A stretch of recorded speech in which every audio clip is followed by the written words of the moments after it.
राजेश ने तो तुझे खून तक दिया, वो न होता तो। सब लोग कौन है गुरुजी? गांव से बुलाए हैं?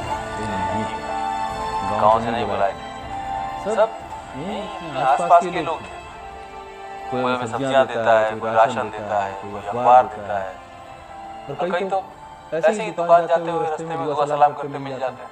हम अकेले थोड़ी हैं बेटा, कई अपने हैं हमारे चारों तरफ, और हमने अपने इन चारों तरफ के लोगों से रिश्ता तोड़ के मोबाइल से रिश्ता जोड़ लिया। जानता है बेटा, फोन पे ऑर्डर करके सामान तो सब घर पे मंगवाया जा सकता है, लेकिन इंसान का इंसान से नाता नहीं जुड़ सकता। बेटा ये समाज है ना, इंसानों से बनता है, मशीनों से नहीं। जरूरत के समय साथ खड़ा हुआ इंसान ही सबसे बड़ा सहारा होता है।